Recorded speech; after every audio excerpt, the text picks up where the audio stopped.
आइए बच्चों, तो अब हम लोग आज के इस वीडियो में सीखेंगे NCERT class 12 mathematics text book के एक्सरसाइज 6.1 के कुछ बेहतरीन क्वेश्चंस को कैसे हम लोग बनाते हैं। ये पूरा का पूरा चैप्टर बच्चों डिफरेंशिएशन के उपयोग पर आधारित है, अर्थात डिफरेंशिएशन के उपयोग पर इसमें हम लोग रेट मेजर के रूप में डिफरेंशिएशन को उपयोग में लाकर इसके डिफरेंट क्वेश्चंस को बनाएंगे बच्चों। आइए तो देखते हैं बच्चों हम लोग कुछ बेहतरीन questions.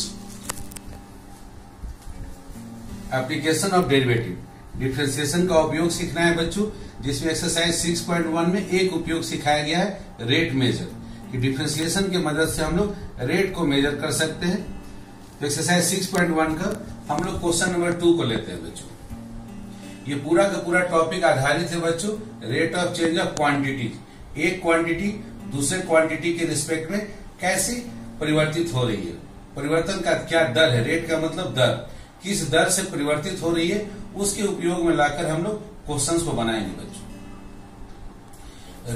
Rate of change of quantity अर्थात डिफरेंशिएशन बच्चों यदि पॉजिटिव है तो इसे आप हमेशा ये समझेंगे कि अगर एक क्वांटिटी बढ़ रही है तो दूसरी क्वांटिटी भी उस केस में बढ़ेगी, और यदि एक क्वांटिटी घट रही है तो दूसरी क्वांटिटी भी उस केस में घटेगी। और यदि आपका डिफरेंशिएशन निगेटिव है बच्चों तो उसमें हमको ये समझना है कि अगर एक क्वांटिटी बढ़ रही है तो दूसरी क्वांटिटी उस समय घटेगी, और यदि एक क्वांटिटी घट रही है तो दूसरी क्वांटिटी बढ़ेगी। कब? यदि डिफरेंशिएशन का वैल्यू निगेटिव होगा तब। आइए बच्चों हम लोग क्वेश्चन 2 नंबर को पढ़ते हैं। The volume of a cube, एक क्यूब है हमारे पास, is increasing at the rate of 8 centimetre cube per second. हमारे पास क्या क्या है बच्चों, एक क्यूब है, उसका वॉल्यूम और किस रेट से बढ़ रहा है 8 सेंटीमीटर क्यूब पर सेकंड। ये इंफॉर्मेशन है हमारे पास। The volume of a cube is increasing at the rate of 8 centimetre cube per second. How fast is the surface area increasing when the length of an edge is 12 centimetre. अब उसी cube का जो surface area है बच्चों, हमको पता लगाना है उसके सरफेस एरिया के बारे में। उसका जो सरफेस एरिया है, उसका जो सतह का जो एरिया है वो कैसे इंक्रीज करेगा, उसका इंक्रीज करने का रेट क्या होगा, उस रेट को पता लगाना है। और उस समय पता लगाना है बच्चों जब उस क्यूब का जो एज है, उसके भुजा की जो माप है वो 12 सेंटीमीटर है। ओके बच्चों, तो यहाँ पर बच्चों आपके पास जो क्यूब है अर्थात जो घन है, उस घन का वॉल्यूम का यहाँ वॉल्यूम समय के साथ किस रेट से परिवर्तित हो रही है वो दिया हुआ 8 सेंटीमीटर क्यूब पर सेकंड। तो हम लोग सबसे पहले लिख लेते हैं बच्चों कि we know volume of a cube. Volume of a cube का फॉर्मूला हम लोग नीचे क्लास से पढ़ते आ रहे हैं। भुजा का क्यूब अर्थात a cube, where a is and edge of a cube. ये यहाँ पर क्या दिखा रहा है, एक क्यूब की भुजा को दिखा रहा है, उसके एज को दिखा रहा है बच्चों। तो ये हम लोगों ने नीचे क्लास में फॉर्मूला पढ़ा है। Volume of a cube is equal to होता है ए क्यूब। और प्रश्न में दिया गया है बच्चों कि rate of change of volume of a cube, अर्थात क्यूब का जो वॉल्यूम है वो समय के साथ है। ये कैसे पता लगाए समय के साथ, तो इकाई पर हमेशा ध्यान देंगे बच्चों। यहाँ वॉल्यूम का इकाई होता है सेंटीमीटर क्यूब, और विथ रिस्पेक्ट टू क्या दिया है, तो with respect to second. Second का मतलब विथ रिस्पेक्ट टू टाइम आपको देना है। तो डीवी बाई डी टी प्रश्न में दिया गया है बच्चों 8 सेंटीमीटर क्यूब पर सेकंड। अब भी के जगह पर हम लोग जानते हैं वॉल्यूम का फॉर्मूला होता है ए क्यूब। तो ए क्यूब आप लिख दे बच्चों, तो d a cube with respect to d t is equal to 8 दिया हुआ है। तो यहाँ हम लोग चेन रूल का उपयोग करते हैं बच्चों। चेन रूल क्योंकि आप डायरेक्ट डिफरेंशिएशन नहीं कर सकते हैं ए क्यूब का टी के रिस्पेक्ट में, तो चेन रूल का उपयोग करेंगे बच्चों। तो ए क्यूब को करेंगे पहले ए के रिस्पेक्ट में, इंटू फिर हो जाएगा d a by d t is equal to आपका 8 है। अब ए क्यूब का ए के रिस्पेक्ट में, ये जस्ट लाइक होगा एक्स क्यूब का एक्स के रिस्पेक्ट में, जिसका फॉर्मूला होता है 3x स्क्वायर। यहाँ हो जाएगा 3a स्क्वायर। ये पावर को आगे ले आए और उसका a का पावर 1 घटा देते हैं बच्चों, तो 3a square into d a by d t is equal to 8 रह गया। अब ये पूरा 3a स्क्वायर बच्चों लेफ्ट हैंड साइड से राइट हैंड साइड की तरफ सेंड कर दे, तो d a by d t is equal to, यहाँ मल्टीप्लीकेशन में था उधर डिवीजन में आ गया, तो d a by d t is equal to हो गया 8 डिवाइडेड बाई 3a स्क्वायर। इसको इक्वेशन नंबर 1 मान लें कि D a by d T का ये वैल्यू हमने निकाला। अब बच्चों क्वेश्चन में पूछा गया है कि how fast is the surface area, कि सरफेस एरिया जो है वो कैसे इंक्रीज कर रहा है, increasing when the length of an edge is 12 centimetre. तो सबसे पहले हम लोग surface area of a cube पता लगाते हैं। Surface area of a cube, एक क्यूब में टोटल 6 सरफेस होते हैं बच्चों, और 6 सरफेस का एरिया हो जाएगा 6a², क्योंकि हर एक सरफेस एक स्क्वायर के शेप का होता है और स्क्वायर का एरिया होता है a², इसलिए 6 सरफेस का एरिया हो गया 6a² बच्चों। तो अब 6a² हो गया surface area of a cube. अब इसी का पता लगाना है बच्चों कि surface area of a cube जो इंक्रीज कर रहा है टाइम के साथ, जब एज का वैल्यू 12 सेंटीमीटर है तो वो रेट क्या होगा। तो हमको इसका मतलब है कि हमको एस को, सरफेस एरिया को टाइम के रिस्पेक्ट में डिफरेंशिएट करना है, ds/dt निकालना है। अगेन बच्चों यहाँ पर ये डायरेक्ट नहीं निकल पाएगा, एस के जगह पर आप 6a² रख दे, 6 कांस्टेंट यहाँ बाहर कर ले, तो अब आपका a² का डिफरेंशिएशन आपको t के रिस्पेक्ट में रह गया। फिर से यहाँ आप चेन रूल को अप्लाई करेंगे बच्चों, चेन रूल यहाँ फिर से आप यूज करेंगे तो यहाँ निकाल सकते हैं। a² को पहले a के रिस्पेक्ट में करेंगे, इंटू फिर da/dt होगा, तो 6 इंटू a² का डिफरेंशिएशन हो गया 2a, इंटू da/dt, ये एज इट इज छूट गया। 6 इंटू 12 आ गया 12a, इंटू da/dt। da/dt को आप इक्वेशन नंबर 1 से बच्चों यहाँ ले आए, da/dt का वैल्यू यूजिंग 1, यहाँ आपने समीकरण नंबर 1 को यूज में ले आया, यूजिंग 1। तो 12a इंटू da/dt के बदले में आपने लिख दिया 8/3a², तो 3 4 जा 12 और a कैंसिल हो गया, नीचे एक a रह गया बच्चों, 8 4 जा 32/a। तो ये वैल्यू आ गया आपका बच्चों ds/dt का 32/a। अब प्रश्न में पूछा गया है बच्चों कि ये जो ds/dt निकाले, rate of change of surface area with respect to जो टाइम निकाले, वो यदि पॉजिटिव आएगा तो हमको पता लगेगा कि वो इंक्रीजिंग है। तो आप देख सकते हैं बच्चों यहाँ पर 32/a और a का वैल्यू, एज का वैल्यू पॉजिटिव है, तो ये तो हमारा पॉजिटिव आ ही रहा है, इसका मतलब है सरफेस एरिया इंक्रीज कर रहा है। लेकिन हमको ये भी बोला गया क्वेश्चन में बच्चों, उस समय निकालिए जब एज का वैल्यू 12 सेंटीमीटर हो, अर्थात ds/dt निकालिए जब a का वैल्यू, उसके एज का माप दिया हुआ है 12 सेंटीमीटर। a की जगह पर 12 सेंटीमीटर रख दीजिए बच्चों जो आपने लाया है वैल्यू। तो ds/dt का वैल्यू आपने लाया था 32 डिवाइडेड बाई a के बदले में रख दिया 12 सेंटीमीटर, इसको 4 से कैंसिल कीजिए, तो 4 8 जा 32, 4 3 जा 12। सो ये ds/dt का वैल्यू आ गया 8/3 सेंटीमीटर स्क्वायर पर सेकंड, क्योंकि सरफेस एरिया का इकाई हो गया सेंटीमीटर स्क्वायर और टाइम का हो गया पर सेकंड बच्चों। तो इसी रिजल्ट को आपको मांगा जा रहा था बच्चों कि ये सरफेस एरिया, आप ये वैल्यू अब देखिए आपका पॉजिटिव वैल्यू है, पॉजिटिव वैल्यू का मतलब ये सरफेस एरिया इंक्रीज कर रहा है बच्चों। कब निकाले, जब एज का वैल्यू हमारा 12 सेंटीमीटर था तब। तो इसी चीज को आपको प्रश्न में मांगा गया था बच्चों। ओके बच्चों, आइए बच्चों अब हम लोग एक्सरसाइज 6.1 का क्वेश्चन नंबर 4 को बनाते हैं। ये क्वेश्चन नंबर 4 बच्चों 2020 एनुअल एग्जाम जो जैक बोर्ड का है उसमें आपको ये क्वेश्चन ऑलरेडी पूछा जा चुका है, और इससे पहले आपने बच्चों क्वेश्चन नंबर 2 को बनाया था, वो भी आपको जैक बोर्ड में 2016 में कंपार्टमेंटल एग्जाम में पूछा जा चुका है। और ये क्वेश्चन नंबर 4 क्वेश्चन नंबर 2 से मिलता जुलता है बच्चों। आइए हम लोग देखते हैं क्वेश्चन में क्या दिया गया है। तो बच्चों, and edge of a variable cube is increasing at the rate of 3 centimetre per second. तो हमारे पास क्या दिया है बच्चों कि and edge of a variable cube, एक वेरिएबल क्यूब है बच्चों, और उसका जो एज है, उसका जो साइड है वो इंक्रीज कर रहा है। किस रेट से इंक्रीज कर रहा है, तो यहाँ उसका रेट लिखा हुआ है 3 सेंटीमीटर पर सेकेंड, बढ़ने का रेट दिया हुआ है। तो हम इसको लिख लेते हैं बच्चों, given da/dt is equal to 3 centimetre per second, जहां a किसको रिप्रेजेंट करता है, a रिप्रेजेंट करता है एज ऑफ अ क्यूब का, क्यूब की साइड को रिप्रेजेंट करता है बच्चों। तो क्वेश्चन में पूछा गया how fast is the volume of the cube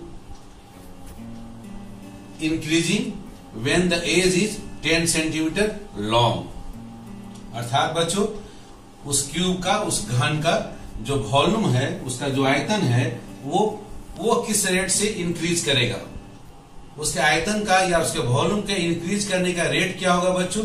और ये पता कब लगाना है, जब एज का मान 10 सेंटीमीटर होगा तब। यहां दिया हुआ कि एज का मान जब 10 सेंटीमीटर लॉन्ग, एज का वैल्यू जब 10 सेंटीमीटर हो, उस समय उस क्यूब का जो आयतन होगा, जो वॉल्यूम होगा, वो किस रेट से इंक्रीज करेगा, ये हमको पता लगाना है बच्चों। ओके, हमारे पास फॉर्मूला हम लोग ऑलरेडी जानते हैं कि volume of a cube is equal to होता है ए क्यूब, अर्थात साइड का पावर 3। तो आइए हम लोग वॉल्यूम को टाइम के रिस्पेक्ट में डिफरेंशिएट करते हैं। तो डायरेक्ट डिफरेंशिएशन नहीं होगा बच्चों, यहाँ हमको चेन रूल लगाना पड़ेगा। इस रूल को हम लोग बोलते हैं बच्चों चेन रूल। आप चेन रूल लगाएंगे तभी डिफरेंशिएट कर पाएंगे। ए क्यूब को ए के रिस्पेक्ट में डिफरेंशिएट करेंगे और फिर ए को फिर टाइम के रिस्पेक्ट में डिफरेंशिएट करेंगे। अब ए क्यूब का ए के रिस्पेक्ट में डिफरेंशिएशन हो गया 3 times A square into DA by d T का मान वैल्यू।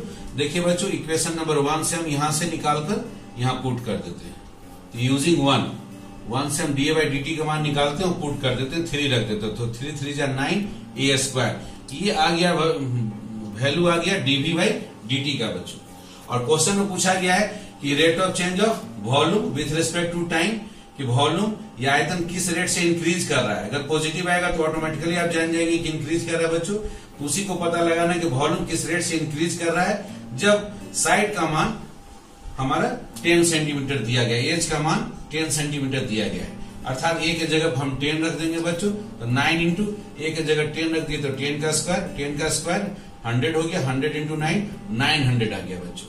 और भी वॉल्यूम का यूनिट है बच्चों सेंटीमीटर क्यूब और टाइम का है पर सेकंड। तो यही हमारा आंसर हो जाएगा कि वॉल्यूम ऑफ अ क्यूब, जो क्यूब का वॉल्यूम है बच्चों, आप यहां देख रहे हैं पॉजिटिव आ रहा है वैल्यू, इसलिए पॉजिटिव आने का मतलब ये इंक्रीज कर रहा है। Volume of a cube is increasing, वो इंक्रीज कर रहा है with the rate 900 centimeter cube per second when the value of age is 10 centimeter। जब क्यूब के एज का वैल्यू 10 सेंटीमीटर हो बच्चों, तो उस समय volume of cube is increasing with the rate 900 centimetre cube पर सेकेंड। ओके बच्चों, आइए बच्चों अब हम लोग बनाते हैं एक्सरसाइज 6.1 का क्वेश्चन नंबर 9। इस क्वेश्चन नंबर 9 को बच्चों जैक बोर्ड में 2017 एनुअल एग्जाम में पूछा गया है। A balloon which always remains spherical has a variable radius. अर्थात बच्चों एक बलून है आपके पास और जिसका कि विच ऑलवेज रिमेन्स स्फेरिकल, ये बलून हमेशा स्फेरिकल शेप में है। बलून का शेप डिक्लेयर हो गया बच्चों, कैसा है कि बलून का शेप स्फेरिकल है, ये डिक्लेयर हो गया। और उस बलून का जो रेडियस है बच्चों वो वेरिएबल है, रेडियस बदलने वाला है। ये इंफॉर्मेशन है फर्स्ट लाइन में। Balloon which always remains spherical, एक बलून है जो कि स्फेरिकल शेप में है, गोला के शेप में है, स्फीयर के शेप में है, और उसका जो रेडियस है वो वेरिएबल है, बदलने वाला है। फाइंड द रेट एट विच, हमको रेट पता लगाना है बच्चों, हमको दर पता लगाना है। अब किसका रेट पता लगाना है वो आगे पढ़ते हैं बच्चों। Find the rate at which its volume, volume का रेट पता लगाना है। किसके रिस्पेक्ट में पता लगाना है, is increasing with the radius, volume को पता लगाना है रेडियस के रिस्पेक्ट में। वॉल्यूम का जो चेंज होने का जो रेट होगा बच्चों वो किसके रिस्पेक्ट में लेना है, रेडियस के रिस्पेक्ट में लेना है। और उस समय लेना है जब रेडियस का मान 10 सेंटीमीटर हो। Okay, find the rate at which its volume is increasing with the radius when the radius is 10 centimetre. तो उस स्फेरिकल बलून का वॉल्यूम इंक्रीज करने का रेट पता लगाइए रेडियस के रिस्पेक्ट में बच्चों, जबकि रेडियस का मान 10 सेंटीमीटर होगा तब। तो आइए बच्चों, हम लोगों को पहले से पता है वॉल्यूम ऑफ स्फेरिकल बलून, किसी भी स्फेरिकल शेप का जो वॉल्यूम होता है उसका फॉर्मूला होता है 4/3 पाई आर क्यूब, जहां आर क्या है, रेडियस ऑफ अ बलून। यहां पर आर बलून के रेडियस को रिप्रेजेंट कर रहा है, और ये आर कैसा है बच्चों, वेरिएबल है, बदलने वाला है। ओके, अब इसी वॉल्यूम को हमको बच्चों रेडियस के रिस्पेक्ट में इसका रेट पता लगाना है कि भाई ये जो वॉल्यूम स्फेरिकल बलून का है वो रेडियस के रिस्पेक्ट में किस रेट से इंक्रीज कर रहा है। तो चलिए बी का वैल्यू रख दीजिए 4/3 pi r cube. With respect to r differentiate करना है बच्चों, यहाँ 4/3 पाई कांस्टेंट, इसलिए डिफरेंशिएशन से इसको हम आउट कर दिए into d r cube with respect to r. तो अब यहाँ आर वेरिएबल है बच्चों, तो हम लोग जानते हैं एक्स क्यूब का डिफरेंशिएशन एक्स के रिस्पेक्ट में 3x² होता है, 3 आगे पावर आ जाता है और एक पावर घट जाता है, तो उसी हिसाब से यहां पर हो जाएगा आर क्यूब का डिफ्रेंसिएशन 3r², 3 कैंसिल हो गया बच्चों, 3 1 जा 3 होता है, इसलिए ये 1 आ गया, 1 इंटू 4 पाई इंटू r² आपका आ गया 4 पाई r²। तो dv/dr का वैल्यू आ गया बच्चों हमारे पास 4 पाई r²। अब क्वेश्चन में यही dv/dr मांगा गया बच्चों कि स्फेरिकल बलून का जो वॉल्यूम है रेडियस के रिस्पेक्ट में किस रेट से इंक्रीज कर रहा है, जब रेडियस का मान 10 सेंटीमीटर हो तब। तो अब हम लोग r के जगह पर बच्चों यहाँ पर 10 सेंटीमीटर रख देते हैं, तो 10 का स्क्वायर 100 हो गया, 100 इंटू 4 400 पाई आ गया बच्चों। और वॉल्यूम का हम लोगों को पता है यूनिट होता है centimetre cube, with respect to हमने रेडियस निकाला है और रेडियस का यूनिट होता है बच्चों सेंटीमीटर। यूनिट लिखना जरूरी है बच्चों, आप यूनिट नहीं लिखेंगे तो थोड़े से मार्क्स आपके कट जाएंगे, इसलिए आप यूनिट लिखना नहीं भूलेंगे बच्चों। तो आपका इस तरह से ये आंसर हो गया कि volume of a spherical balloon is increasing. चूंकि यहाँ प्लस साइन है बच्चों, यहाँ कुछ नहीं लिखा मतलब प्लस साइन है, प्लस साइन रिप्रेजेंट कर रहा है कि वॉल्यूम यहाँ क्या हो रहा है बच्चों, इंक्रीज कर रहा है। विथ रिस्पेक्ट टू किसके रिस्पेक्ट में डिफ्रेंसिएशन किया है, तो विथ रिस्पेक्ट टू रेडियस, और जब रेडियस का मान 10 सेंटीमीटर है तब। ओके बच्चों, आइए बच्चों हम लोग एक बहुत ही बेहतरीन क्वेश्चन नंबर 10 को मनाते हैं। बहुत ही इंटरेस्टिंग क्वेश्चन है। A ladder 5 metre long is leaning against a wall. एक सीढ़ी है बच्चों, 5 मीटर लंबा है, सीढ़ी का लंबाई दिया है 5 metre, leaning against a wall, एक वॉल के अगेंस्ट में झुका हुआ है। आप ऐसा समझ सकते हैं बच्चों कि ये आपके पास लैडर है ये, और ये वॉल है आपका, वॉल पर ये लैडर आपका झुका हुआ है। ये फर्स्ट सेंटेंस का मतलब है बच्चों, 5 मीटर का एक लैडर है और ये आपका वॉल है, वॉल पर ये झुका हुआ है। आगे बढ़िए।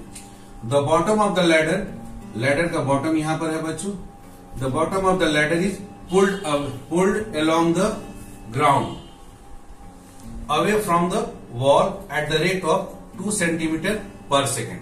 बच्चों तो मान लेते हैं कि ये जो हमारा 5 मीटर का लंबा जो सीढ़ी है वो इस तरह से झुका हुआ है, और सीढ़ी का जो बॉटम है बच्चों वॉल से x मीटर की दूरी पर है, और ये जो सीढ़ी का जो टॉप है वॉल पर y मीटर की दूरी पर टिका हुआ है बच्चों। ओके बच्चों, आप देख रहे हैं बच्चों ये जो वॉल है इस ग्राउंड पर 90 डिग्री का एंगल बना रहा है।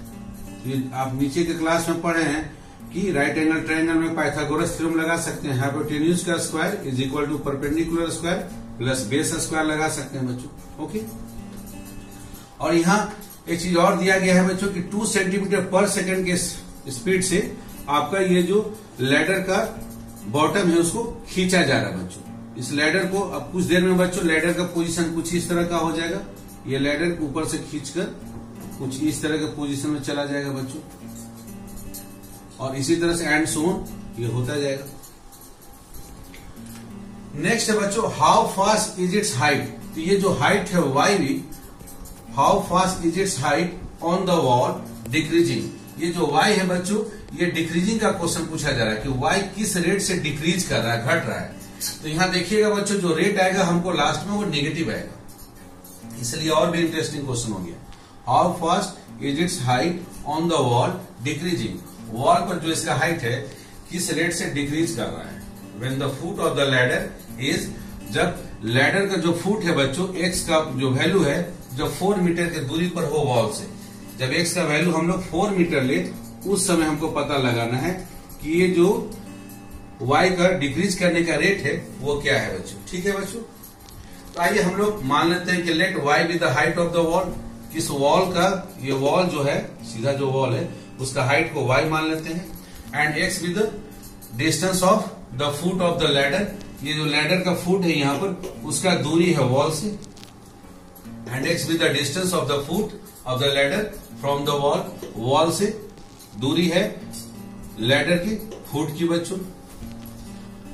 अब इस राइट एंगल ट्रायंगल में बच्चों समकोण त्रिभुज में हम लोग जानते हैं कर्ण का स्क्वायर जो होगा लंब का स्क्वायर और आधार के स्क्वायर के योग के बराबर होगा, अर्थात x square plus y square बराबर 5 का स्क्वायर होगा। अब इस समीकरण में बच्चों इस इक्वेशन में हम लोग क्या करते हैं, दोनों तरफ टाइम के रिस्पेक्ट में डिफ्रेंशिएट कर देते हैं, differentiate with respect to time. तो एक्स स्क्वायर का डिफरेंशिएशन टी के रिस्पेक्ट में plus y square differentiation of y square with respect to time and differentiation of 25 with respect to time. किसी भी कांस्टेंट का डिफरेंशिएशन टाइम के respect में या किसी भी वेरिएबल के रिस्पेक्ट में 0 आ जाएगा बच्चों।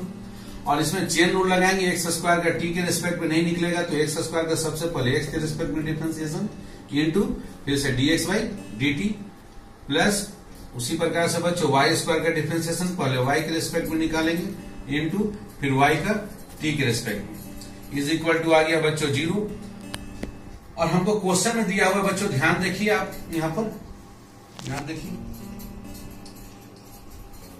The bottom of the ladder, तो बॉटम ऑफ द लैडर यहां पर है बच्चों, यहां देख रहे हैं आप, bottom of the ladder is pulled along the ground. ये ग्राउंड है, ग्राउंड के अलोंग इस डायरेक्शन में खींचा जा रहा है उसको, इसके बॉटम को इस तरह से पहले था फिर इसको ऐसे ऐसे खींचा जा रहा है। The bottom of the ladder is pulled along the ground away from the wall, wall से दूर, देखिए डायरेक्शन है, ये वॉल से दूर खींचा जा रहा है। एट द रेट ऑफ, खींचने का रेट क्या है बच्चों, एक्स का, यहां देखिए यूनिट दिया हुआ 2 सेंटीमीटर पर सेकंड, अर्थात dx बाई dt है, एक्स का टाइम के रिस्पेक्ट में चेंज होने का, खींचने का जो दर है बच्चों वो 2 सेंटीमीटर पर सेकंड है। तो हमारे पास क्वेश्चन में दिया गया है dx बाई dt का मान, एक्स को खींचने का दर दिया हुआ है 2 सेंटीमीटर पर सेकंड। ओके बच्चों, तो अब हम लोग dx बाई dt का वैल्यू यहां पर 2 रख देते हैं। एक्स स्क्वायर का एक्स के रिस्पेक्ट में डिफरेंशिएशन 2x हो गया, 2x इंटू 2 ये हो गया 4x plus 2y dy by dt is equal to 0। अब 4x को राइट हैंड साइड में लेके चले जाए तो माइनस 4x बन गया, 2y से दोनों तरफ डिवाइड कर दे तो dy बाई dt का वैल्यू आपने निकाल लिया बच्चों कि माइनस 2x बाई y आ गया बच्चों। अब बच्चों ये जो dy बाई dt निकालना था, y का जो डिक्रीज करने का रेट, आप माइनस साइन देख रहे हैं, माइनस साइन रिप्रेजेंट कर रहा है कि y क्या हो रहा है, डिक्रीज हो रहा है बच्चों। ये तब पता लगाना है जब x का मान जो फुट ऑफ द लैडर है बच्चों, यहां से यहां तक का दूरी 4 मीटर होगा तब। ओके, उस समय x का मान 4 होगा, लेकिन y का मान क्या होगा बच्चों, तो पाइथागोरस थ्योरम से हम लोग निकाल सकते हैं। हम लोग जानते हैं पाइथागोरस थ्योरम से कि x square plus y square is equal to 5 का स्क्वायर होगा। एक्स का वैल्यू जब 4 मीटर स्क्वायर है उसको रख दीजिए, 4 का स्क्वायर प्लस वाई स्क्वायर बराबर 25, 4 का स्क्वायर हो गया 16 और 5 का स्क्वायर था 25, 25 में से 16 चला गया तो 9 आ गया बच्चों। Y square equal to 9, so y equal to root under 9, so y का मान आ गया 3 मीटर। अर्थात जब ये foot of the ladder 4 metre की दूरी पर है वॉल से बच्चों, उस समय वॉल का जो हाइट है वो हाइट होगा हमारा 3 मीटर बच्चों। चूंकि यहाँ dy बाई dt में x भी है और y भी है बच्चों, इसलिए हमको y निकालने की आवश्यकता पड़ा। अगर y नहीं होता तो हमको इसकी आवश्यकता नहीं थी, हम डायरेक्ट x का वैल्यू रखकर इसको निकाल सकते थे बच्चों। अब आइए बच्चों, ये जो y height of the wall है वो समय के रिस्पेक्ट में किस रेट से डिक्रीज कर रहा है वो पता लगाना है। तो इसका वैल्यू रखिए आप x और y का, तो -2 इंटू एक्स के जगह पर है, हमको वैल्यू निकाल चुके हैं। जब x का वैल्यू 4 मीटर हो, उसमें अभी हमने निकाल कर देखा है बच्चों की y का मान आया 3 मीटर, तो y भी यहां पर पुट कर दीजिए आप। तो -2 इंटू 4 डिवाइडेड बाई 3, तो -2 इंटू 4 हो गया -8 बाई 3। अब यूनिट देखिए बच्चों, आपका y का यूनिट क्या होगा बच्चों, और टाइम के रिस्पेक्ट में लेना है। आप यहां ध्यान देंगे बच्चों, x और y दोनों का यूनिट ऊपर नीचे कैंसिल हो जाएगा, x भी मीटर में है, y भी मीटर में है। और यहां पर जो एक्चुअल में यूनिट है बच्चों, वो आपने जो 2x इंटू 2 किया है, तो 2 क्या था, 2 था आपका dx बाई dt था बच्चों, आपका 2 था dx बाई dt। इसका जो इकाई है वही यूनिट आपका dy बाई dt का भी रह जाएगा। ये है 2 सेंटीमीटर, ये था सेंटीमीटर पर सेकंड, इसलिए इसका भी यूनिट जो होगा dy बाई dt का बच्चों वो सेंटीमीटर पर सेकंड की स्पीड पर सेकंड ही रह जाएगा। कहने का मतलब है dx बाई dt का जो यूनिट होगा वही यहाँ पर dy बाई dt का भी यूनिट होगा, क्योंकि x और y के यूनिट तो कैंसिल हो जा रहे हैं और बाकी जो भी वैल्यू आ रहा है वो dx बाई dt की वजह से आ रहा है। तो हाइट ऑफ द लैडर, अब यहाँ देखिए बच्चों नेगेटिव साइन शो कर रहा है कि जो आपका वॉल का हाइट है वो डिक्रीज कर रहा है। किस रेट से घट रहा है, तो 8/3 सेंटीमीटर पर सेकंड के स्पीड से। यदि हम डिक्रीजिंग वर्ड्स में इस्तेमाल करेंगे बच्चों तो ये माइनस साइन अपने आप डिलीट हो जाएगा बच्चों। So height of ladder on the wall, ladder का जो हाइट है वॉल के ऊपर में वो डिक्रीज कर रहा है। तो डिक्रीज वर्ड क्या करता है बच्चों, इस माइनस साइन को अपने आप में समा लेता है। इसलिए height of the ladder on the wall is decreasing with the rate of तो वहां माइनस वर्ड नहीं बोलेंगे, वहां डायरेक्ट बोलेंगे with the rate of 8/3 centimetre पर सेकंड। ओके बच्चों, तो आपने देखा ये आपका क्वेश्चन जो था आपका डिक्रीजिंग का क्वेश्चन था बच्चों। अभी तक जो भी क्वेश्चन हम लोग बना रहे थे वो इंक्रीजिंग का क्वेश्चन था बच्चों। ओके बच्चों, आइए बच्चों अब हम लोग एक्सरसाइज 6.1 का क्वेश्चन नंबर 12 बनाते हैं। ये क्वेश्चन नंबर 12 बच्चों झारखंड जैक बोर्ड में 2018 में कंपार्टमेंटल एग्जाम में पूछा गया है। The radius of an air bubble is increasing at the rate of 0.5 centimetre per second. एक एयर बबल है बच्चों, तो एयर बबल का शेप आपने देखा होगा, एयर बबल का शेप स्फेरिकल होता है, ये आपको जानकारी होना चाहिए। The radius of an air bubble, अब उसी एयर बबल का जो रेडियस है बच्चों वो 0.5 सेंटीमीटर पर सेकंड के रेट से इंक्रीज कर रहा है, अर्थात वो पॉजिटिव लेंगे हम लोग। पूछा जा रहा है next, eight what rate is the volume of the bubble. तो उसी बबल का जो वॉल्यूम है वो किस रेट से इंक्रीज करेगा, when the radius is 1 centimetre. जब रेडियस का मान 1 सेंटीमीटर होगा उस समय वॉल्यूम ऑफ द बबल जो होगा वो किस रेट से इंक्रीज करेगा, ये पता लगाना है। तो आइए बच्चों, हमारे पास गिवन है dr/dt का वैल्यू दिया हुआ है 0.5 सेंटीमीटर पर सेकंड। यहाँ पर r किसको रिप्रेजेंट कर रहा है, r radius of an air bubble, air bubble के रेडियस को रिप्रेजेंट कर रहा है बच्चों। और volume of an air bubble, air bubble हमको ये समझना है बच्चों कि उसका शेप स्फेरिकल होता है, और किसी भी स्फेयर, किसी भी गोला का जो वॉल्यूम होता है, आयतन जो होता है बच्चों, उसका फॉर्मूला होता है 4/3 πr³। ये नीचे क्लास में आप ऑलरेडी पढ़ चुके हैं।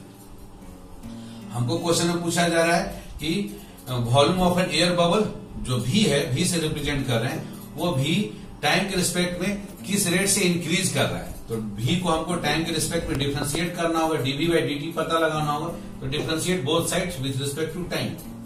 तो 4/3 πr³ को डिफरेंशिएट करेंगे टी के रिस्पेक्ट में, यहाँ 4/3 पाई कांस्टेंट इसलिए इसको आउट कर दिए, इंटू रह गया dr³ को, r³ को डिफरेंशिएट करना है टाइम के रिस्पेक्ट में, तो नहीं होगा बच्चों। चेन रूल अप्लाई करेंगे, पहले r के रिस्पेक्ट में करेंगे और फिर r का करेंगे टाइम के रिस्पेक्ट में करेंगे।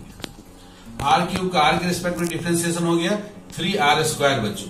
और dr/dt का वैल्यू बच्चों यहाँ इक्वेशन नंबर 1 इसको मान लेते हैं, इक्वेशन नंबर 1 से हम निकाल कर यहाँ पुट कर देते हैं बच्चों। और यहाँ हम लोग लिख सकते हैं, कहां से लाएं इसको, तो यूजिंग 1 को हमने इस्तेमाल में लाया। ओके बच्चों, तो 4/3 पाई इंटू r³ का r के रिस्पेक्ट में 3r², तो 3 एंड 3 यहाँ कैंसिल कर दिए। और dr/dt का वैल्यू 1/2 सेंटीमीटर पर सेकंड यूज किए, तो 2 से हम लोग 4 को भी कैंसिल किए, 2 जा, तो अब आ गया 2 पाई r²। ये वैल्यू आ गया बच्चों dv/dt का। आप देख सकते हैं यहाँ पर ये जो वैल्यू आ रहा है वो पॉजिटिव आ रहा है, क्योंकि r² पॉजिटिव ही रहेगा बच्चों। पॉजिटिव आने का मतलब वॉल्यूम ऑफ एयर बबल आपका इंक्रीज कर रहा है बच्चों टाइम के रिस्पेक्ट में, ये पॉजिटिव वैल्यू है। अब ये जो वॉल्यूम इंक्रीज कर रहा है बच्चों वो तब पता लगाना है जब रेडियस का मान, क्वेश्चन में देखिए लिखा हुआ है रेडियस का मान 1 सेंटीमीटर हो तब, अर्थात dv/dt का मान निकालिए जब रेडियस का मान 1 सेंटीमीटर हो तब। तो r की जगह 1 रख दे इस वैल्यू में जो हमने निकाला है, तो r की जगह 1 रख दिया, 1 का स्क्वायर 1 हो गया, 1 इंटू 2 पाई, यह आ गया 2 पाई। अब यूनिट लिखना जरूरी है बच्चों, वॉल्यूम का यूनिट हो गया सेंटीमीटर क्यूब और टाइम का यूनिट हो गया पर सेकंड। तो ये फाइनल आंसर हो गया बच्चों जो क्वेश्चन में पूछा गया, at what rate is the volume of the bubble increasing when the radius is 1 centimetre. So volume of the air bubble is increasing with the rate 2 pi centimetre cube per second when the radius of the air bubble is 1 centimetre. Okay बच्चों, तो आपने देखा बच्चों कि कैसे आप जो आपका कंसेप्ट है रेट मेजर का, उसको यूज करके एक्सरसाइज 6.1 के क्वेश्चंस को आप बना सकते हैं। और ये रेट मेजर कुछ और नहीं, बस आपका जो डिफरेंशिएशन आप जो जान रहे हैं उसी डिफरेंशिएशन को हम लोग एज ए रेट मेजर इस्तेमाल कर रहे हैं बच्चों। ये जस्ट एक यूज हुआ आपका डिफरेंशिएशन का। आने वाले वीडियो में आप नेक्स्ट यूजेस सीखेंगे बच्चों। आपको फिर भी इस एक्सरसाइज में कोई डाउट रहता है, कोई प्रॉब्लम होता है, तो मेरे कमेंट बॉक्स में लिखना नहीं भूलेंगे, आप जरूर मुझे बताएंगे। ओके, थैंक यू बच्चों।